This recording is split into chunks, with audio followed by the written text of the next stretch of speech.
سورہ آل عمران کی آیت نمبر 118 ہے۔ اعوذ باللہ من الشیطان الرجیم، بسم اللہ الرحمن الرحیم۔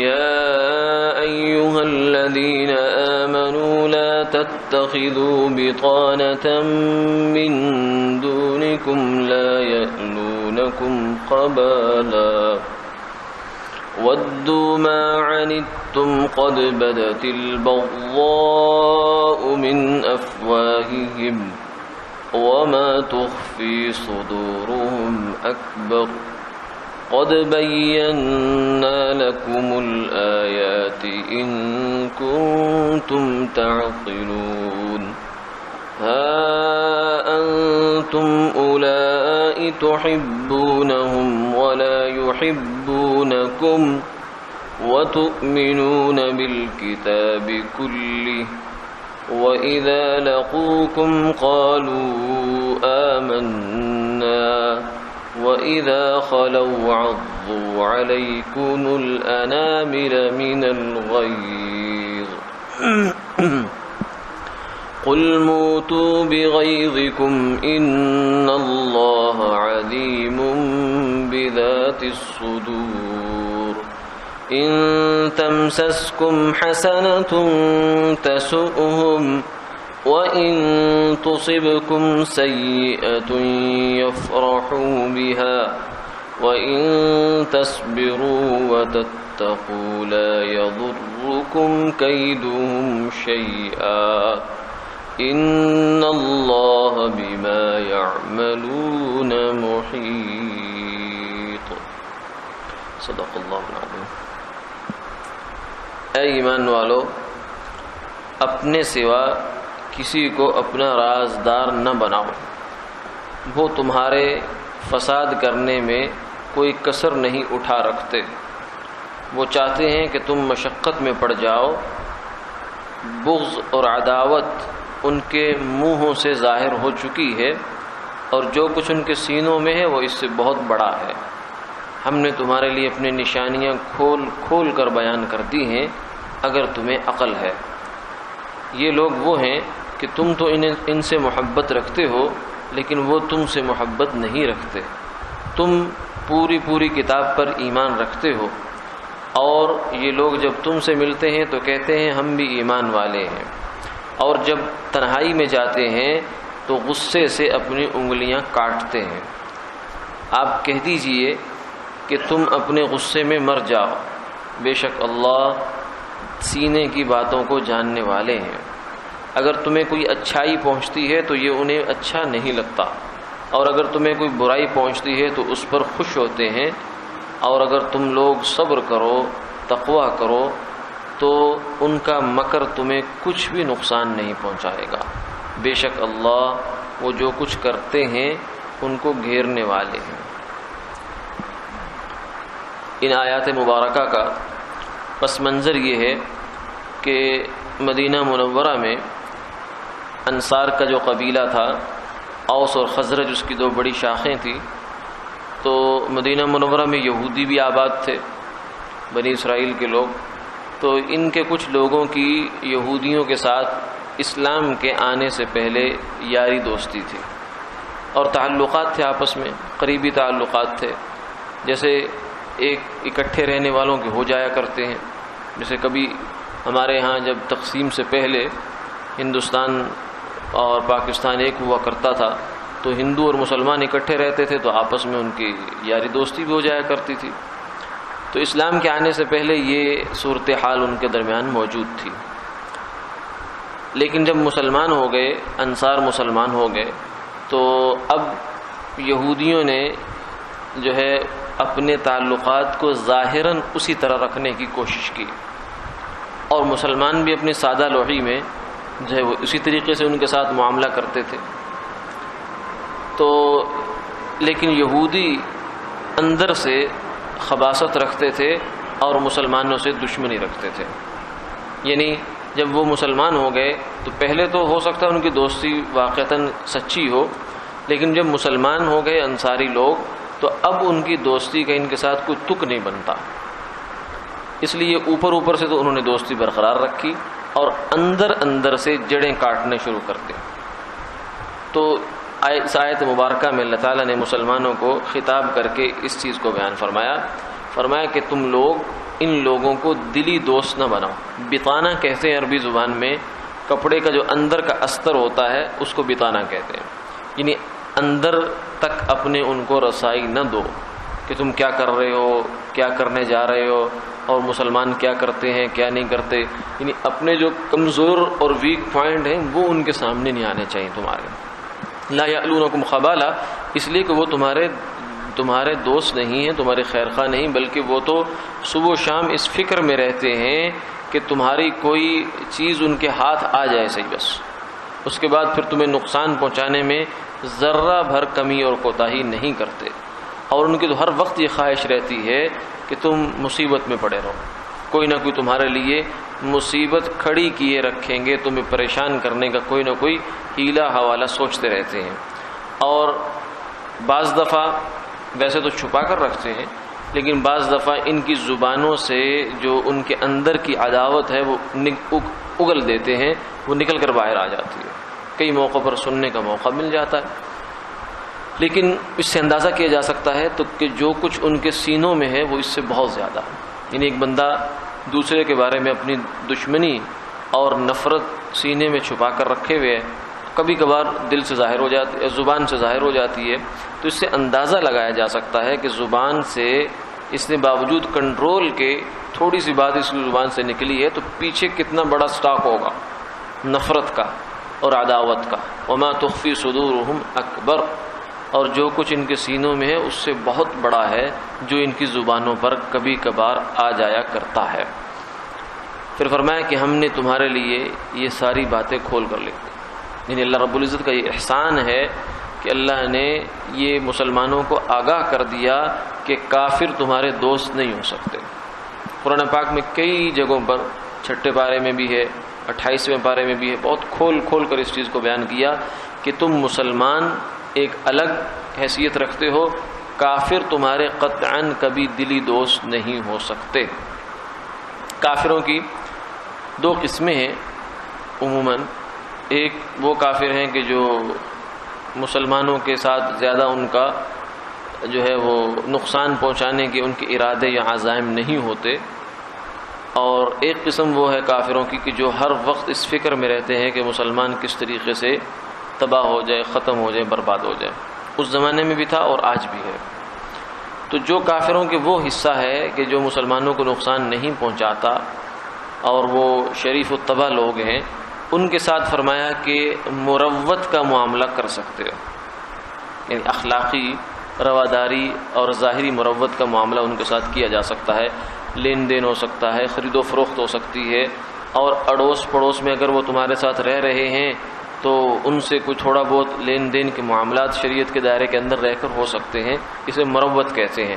لیکن ایک تعلق ہے مودت کہتے ہیں محبت کو. دل سے کسی کافر کے ساتھ محبت رکھنا، اس کی ایک مسلمان کو قطعاً اجازت نہیں ہے کسی کافر کے ساتھ، اور بالخصوص پھر ان کافروں کے ساتھ کہ جو مسلمانوں کو ہر وقت نقصان پہنچانے کے در پہ ہیں. ان کے ساتھ تو محبت کا کوئی دور دور تک کوئی تک نہیں بنتا. تو یہ فرمایا قد بینا لکم الآیات، ہم نے کافروں کے ساتھ تمہارے تعلقات کی جو حدود ہیں بڑی کلیئر کر دی ہیں، کوئی ابہام نہیں چھوڑا، کھول کھول کر بیان کر دی ہیں. ان کنتم تعقلون، یہ اللہ نے ایک تنبیہ دی ہے، مسلمانوں کو جھنجھوڑا ہے کہ اگر تمہیں کچھ بھی عقل ہے تو تمہیں یہ بات سمجھ آ جانی چاہیے. لیکن اس کے باوجود بھی اگر تم کافروں کی چکنی چپڑی باتوں میں آؤ گے، وہ کہیں گے نہیں ہم جو ہیں ہم مسلمانوں کی خیر خواہی چاہتے ہیں، تم کو ہاں یہ بھی ہماری خیر خواہی چاہتے ہیں، تو اس کے بعد پھر اپنے پاؤں پہ خود ہی کلاڑی مارو گے. ہم نے تو ہر چیز بیان کرنے میں کوئی کسر نہیں چھوڑی. پھر آگے اور کھول کر بیان کیا، ہاں انتم اولائی تحبونہم، کہ تم تو بھولے لوگ ہو، مخلص لوگ ہو، تم ان سے محبت کرتے ہو، تم سمجھتے ہو کہ یہ بھی تم سے محبت کر رہے ہیں. کیونکہ جو انسان مخلص ہوتا ہے وہ دوسرے کو بھی مخلص سمجھتا ہے. تو لیکن یہ مخلص نہیں ہے، لا یحبونکم، وہ تم سے بالکل محبت نہیں کرتے، اور تمہارے درمیان اور ان کے درمیان کوئی قدر مشترک بھی نہیں ہے. تم تمام انبیاء علیہ السلام پر ایمان رکھتے ہو، تمام آسمانی کتابوں کو مانتے ہو، لیکن وہ تمہارے نبی پر ایمان ہی نہیں لاتے۔ تم ان کے نبی پر ایمان لاتے ہو لیکن وہ تمہارے نبی کو مانتے نہیں۔ تم ان کے نبی کی عزت اور احترام کرتے ہو لیکن وہ تمہارے نبی کا عزت اور احترام ہی نہیں کرتے، بلکہ توہین کرتے ہیں، گستاخی کرتے ہیں، مذاق اڑاتے ہیں۔ تو تمہارا اور ان کے درمیان کہاں کوئی قدر مشترک ہے، کامن ویلیو جس پر تم متفق ہو سکو آپس میں۔ وَإِذَا لَقُوكُمْ، پھر یہ ہے کہ ان کے تمہارے ساتھ رویے جب ہوتے ہیں تو بڑے میٹھے میٹھے بن کر آئیں گے۔ وَإِذَا خَلَوْا، جب وہ اپنے علاقے میں، اپنے ملکوں میں، اپنے دوستوں کے پاس جائیں گے، عَزُّوا عَلَيْكُمُ الْأَنَامِلَ مِنَ الْغَيْظِ، وہ اپنی انگلیاں کاٹتے ہیں، یعنی دانت بھینچتے ہیں کہ تمہیں کسی طریقے سے دنیا سے ختم کر دیا جائے۔ قُلْ مُوتُوا بِغَيْظِكُمْ، لیکن یہ فرمائے ان کے ارادے ہیں اور ان کا بس چلے تو اس میں وہ ایک منٹ کی تاخیر بھی نہ کریں، لیکن ہوتا تو وہی ہے جو اللہ چاہتے ہیں۔ قُلْ مُوتُوا بِغَيْظِكُمْ، فرمایا کہ ان سے کہہ دو کہ اپنے غصے میں جلتے رہو، بھنتے رہو، مرتے رہو۔ ان اللہ علیم بذات الصدور، اور اللہ نے تمہارے دلوں کی بات کھول کر مسلمانوں کے سامنے رکھ دی۔ اور فرمایا ان کی اور اگلی بات، ان تمسسکم حسنۃ، یہ اس قدر مسلمانوں سے حسد رکھتے ہیں، تعصب رکھتے ہیں، جلاپا رکھتے ہیں کہ اگر مسلمانوں کو کوئی اچھائی پہنچتی ہے تو یہ ان کے پیٹ میں مروڑ اٹھنا شروع ہو جاتا ہے۔ تسوءہم، ان کو برا لگتا ہے، ان سے ہضم نہیں ہوتی یہ بات۔ وَإِن تُصِبْكُمْ سَيِّئَةٌ، اور اگر تمہارے اوپر کوئی آفت آتی ہے، مصیبت آتی ہے، کوئی مشکل وقت آ جاتا ہے، یفرحوا بہا، تو بگلے بجاتے ہیں۔ پھر آخر میں جا کر اللہ تعالیٰ نے یہ فرما دیا کہ ان کافروں کے یہ جو رویہ ہے اور تمہارے بارے میں ان کا نظریہ ہے، طرز عمل ہے، تو اس سے بچنے کا راستہ کیا ہے؟ فرمایا کہ ایک تو بچنے کا راستہ یہ ہے، وَإِن تَصْبِرُوا، اپنے آپ کو روک کر رکھو، صبر کرو۔ صبر بہت وسیع مفہوم ہے، جس کا مطلب یہ بھی ہوتا ہے صبر علی الطاعات بھی ہے، صبر عن المعاصی بھی ہے، صبر علی الشدائد بھی ہے، کہ نیک کاموں پر اپنے آپ کو جمع کر رکھو، جسے استقامت بھی کہتے ہیں، اور صبر عن المعاصی بھی ہے کہ گناہوں سے اپنے آپ کو بچا کر رکھو، جسے تقوی بھی کہتے ہیں، اور ایک صبر علی الشدائد بھی ہے کہ جو تنگی، تکلیف، دکھ، مصیبت، پریشانی آ جائے اس پر جزا فضا نہ کرو، اللہ کا حکم سمجھ کر اسے برداشت کرتا ہو، اسے برداشت اور تحمل کہتے ہیں۔ تو صبر کے اندر یہ تینوں ہی درجے داخل ہیں۔ وَتَتَّقُوا، اور فرمایا تم اگر تقوی کی زندگی اختیار کرو یا ان کافروں سے بچ کر رہو۔ ایک مطلب تقوی کا یہ بھی ہے، یعنی بچ کر رہنا، کیونکہ تقوی کا مطلب بچ کر رہنا ہوتا ہے، کسی خوف زدہ چیز سے، خوف والی چیز سے اپنے آپ کو بچا کر رہنا، یہ تقوی ہے، اتقاء ہے، ڈرنا ہے۔ یعنی اگر تم محتاط رہو، ایک تو جمے رہو، ثابت قدم رہو اللہ تعالیٰ کے احکامات پر، اور محتاط رہو، احتیاط پر عمل کرو، لا یضرکم کیدہم شیئا، پھر انشاءاللہ ان کافروں کا کوئی مکر بھی تمہیں کچھ بھی نقصان نہیں پہنچا سکتا۔ اللہ ان کی تدبیروں کو انہی پر پلٹ دیں گے۔ وَمَكَرُوا وَمَكَرَ اللَّهُ وَاللَّهُ خَيْرُ الْمَاكِرِينَ، فرمایا کہ یہ کافر لوگ تدبیر کرتے ہیں لیکن اللہ ان کی تدبیروں کو انہی پر پلٹ دیا کرتے ہیں۔ یہ چاہتے ہیں کہ اسلام کا دنیا سے نام و نشان ختم ہو جائے، اور یہ اللہ تعالیٰ کے قرآن کا یہ اعجاز ہے کہ دیکھیے یہ آیات مدینہ منورہ میں نازل ہو رہی ہیں، چھوٹی سی بستی ہے، وہاں کی ایک گویا کہ مقامی دو پارٹیوں کا آپس کے تعلقات کو ان آیات کے اندر بیان فرمایا ہے، لیکن چونکہ اللہ کا کلام ہے تو اللہ کا علم تو قیامت تک کے لیے جو لامحدود ہے، تو آج بھی ان آیات کو اگر آپ سامنے رکھتے ہیں جو اس وقت دنیا کا نقشہ ہے، تو اس میں بھی کافروں کا بالکل سیم یہی حالت ہے، یعنی اوپر سے مسلمانوں کے ساتھ بڑے تعلقات بنانے کی کوشش کریں گے، اور کبھی UNO کی شکل میں، کبھی کسی شکل میں، کبھی کسی شکل میں مسلمانوں کے اوپر جو ہے سرپرست بننے کی کوشش کریں گے، ہاتھ رکھنے کی کوشش کریں گے، لیکن اندر سے اسلام ان کو ایک منٹ کے لیے برداشت نہیں۔ اوپر سے یہ کہیں گے ہم روادار ہیں، ہم سیکولر لوگ ہیں، ہمیں مذہب سے کوئی لینا دینا نہیں ہے، یورپ ہے، مغرب ہے، امریکہ ہے، سارا اوپر سے دعوے دار ہے کہ ہمیں مسلمانوں سے کوئی لینا دینا نہیں ہے، لیکن اندر سے ان کو اتنی نفرت ہے کہ ایک اسلامی حکم، یعنی جو حجاب ہے، ایک عورت سر ڈھانک لے، یہ ان کو برداشت نہیں ہے، یہ ان کے اندر کا بغض ہے، اور اتنی نفرت کہ حضور اقدس صلی اللہ علیہ وسلم کے خاکے چھاپتے ہیں. حالانکہ کیا تمہارا بگڑا کیا ہے کہ تم جو ہے اس چیز کے اوپر آتے ہو؟ یہ اصل میں فرمایا قد بدت البغضاء من افواہہم، کہ یہ اللہ نے ان کے منہ سے ان کے اندر کی جو گند ہے وہ نکل کر باہر آ جاتا ہے. وما تخفی صدورہم اکبر، تم اس سے اندازہ لگا سکتے ہو کہ ان کے اندر کیا کچھ ہے. تو یہ کافروں کے آج بھی یعنی بعض ہمارے مسلمان دوست سادہ ہیں، ہم مسلمان ہمیشہ سادہ ہی رہتا ہے، مخلص رہتا ہے بیچارہ، وہ اس چکر میں آ جاتا ہے کہ نہیں کافر بڑے اچھے ہو گئے. پرانے کافر جو ہے وہ برے ہوتے تھے، مسلمانوں کو مارتے تھے، صلیبی جنگیں کرتے تھے اور مسلمانوں کا خون کرتے تھے، لیکن آج کے کافر بڑے اچھے ہو گئے، پڑھے لکھے ہو گئے. تو یہ قطعاً ایسا نہیں ہے، کافر ہر زمانے کے کافر ہی ہیں اور قیامت تک ایسا ہی رہے گا. اسی لیے اللہ تعالیٰ نے جہاد کو قیامت تک کے لیے باقی رکھا ہے. اگر کافروں نے اچھا ہو جانا تھا، سافٹ ہو جانا تھا، تو پھر تو یہ اس حکم کے باقی رہنے کا کوئی تک نہیں ہے. اور دنیا اور تاریخ کا اور آج کل کے حالات کا مشاہدہ بھی ہمیں یہ بات بتاتا ہے کہ یہ کافر ہمارے خیر خواہ نہیں ہو سکتے. مسلمانوں کو کسی دم بھی ان کو اپنا خیر خواہ نہیں سمجھنا چاہیے اور ان سے جو تعلقات ہیں اس میں احتیاط برتنی چاہیے. ایسا نہ ہو کہ یہ جیسے پہلے تاریخ میں نقصان پہنچاتے چلے آئے، اس زمانے میں بھی یا آنے والے وقتوں میں مسلمانوں کو نقصان پہنچانے کی کوشش کریں. اور محتاط رہنے کے لیے کچھ عملی تدبیریں ہیں، کچھ جو ہے وہ اللہ نے بتائی ہوئی تدبیریں ہیں کہ صبر اور تقوی کی زندگی اختیار کرو تو اللہ تمہیں ان کے شرور سے اور ان کے مکر سے محفوظ فرمائے. اور ایک دعا بھی ہے، آپ صلی اللہ علیہ وسلم نے اس دعا کی تعلیم فرمائی، اللہم انا نجعلک فی نحورہم ونعوذ بک من شرورہم. اے اللہ ہم ان کافروں کی گردنوں میں آپ کو دیتے ہیں، یعنی آپ جو ہے ان کو سنبھال لیں.